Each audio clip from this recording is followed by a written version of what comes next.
On a narrow table beneath a single lamp, hundreds of stones sit in neat rows. Each one is numbered. Each one has a small label pinned to it, a hill name, a grid coordinate, a date, a brief note, blocked, vent, bolt hole. A pencil rests beside an unopened notebook whose cover is worn to a smooth, dark patina. Dust has gathered in the grooves of the labels. The handwriting is careful, almost methodical, as if the hand that wrote it had practiced this order for decades. This was his life's work.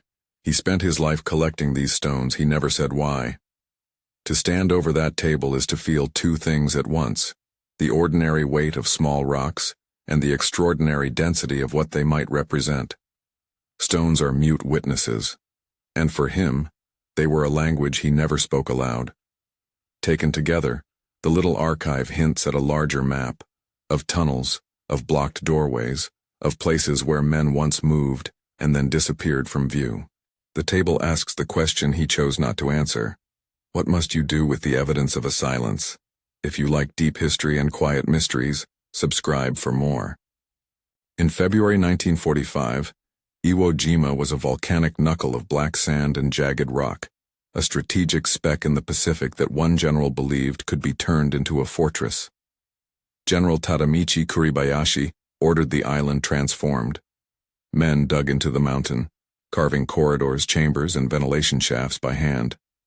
What emerged beneath the surface was not a few caves, but an engineered labyrinth. Miles of interlocking passages designed to hide movement, shelter bodies, and prolong survival. This was the underground world he would later reduce to stones. Ventilation was survival. A single shaft could mean breath or suffocation. Kuribayashi's intention was not spectacle, but endurance, an island that resisted not by standing, but by vanishing. The mountain became a place of controlled darkness where entrances could disappear and silence could be engineered. When the American assault began, the surface could be taken, but the earth itself resisted. Clearing bunkers did not clear tunnels. Defenders could withdraw underground, reappear elsewhere, or not reappear at all. The response was sealing. Entrances were collapsed, buried, or burned shut.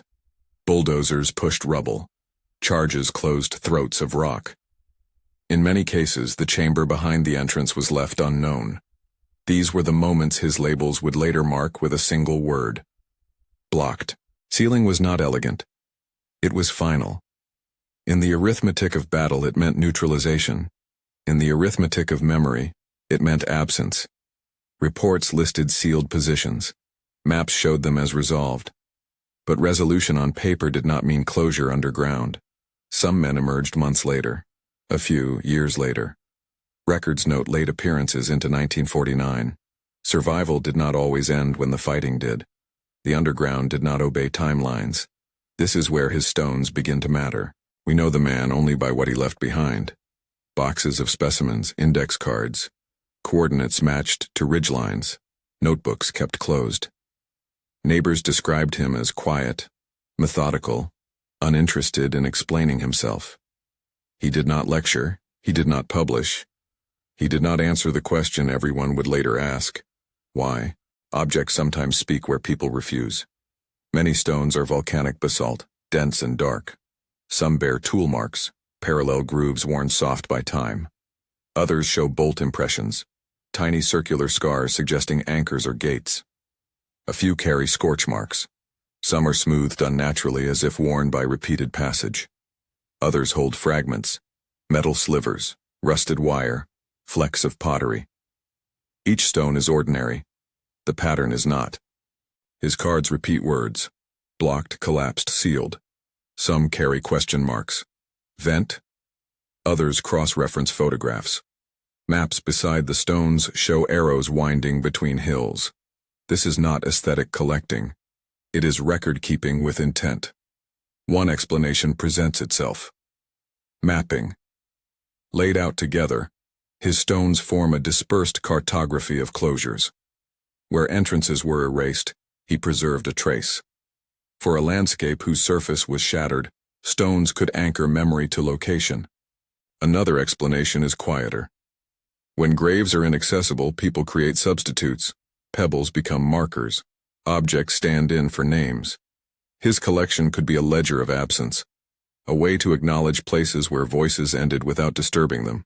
A third possibility is penance. Some carry guilt outward, others inward.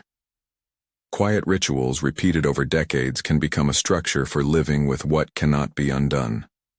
Labeling, sorting, preserving, a discipline of remembrance without confession.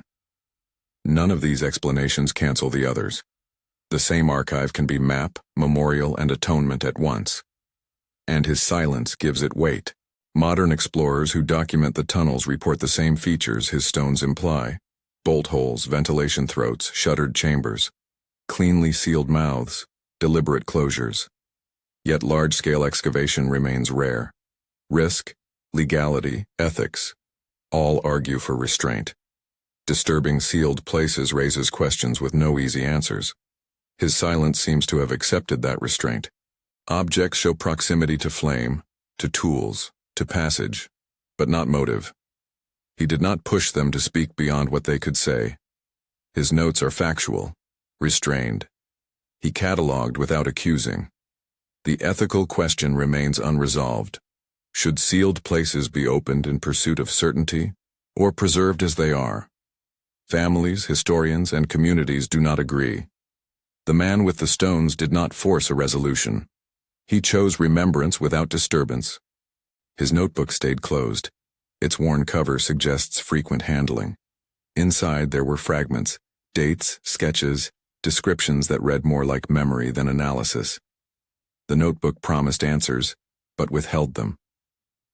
Standing over the table again, the lamp casts long shadows. Labels catch the light. Each stone is a sentence he chose not to speak. The table does not solve the island's mysteries, but it refuses to let them disappear. He spent his life cataloging ancient stones. He never told anyone why. And in that refusal, he left us with a responsibility, not just to know, but to decide how remembering should be done. If this story stayed with you, share it with someone who values quiet history. Subscribe for more stories that listen carefully to the past.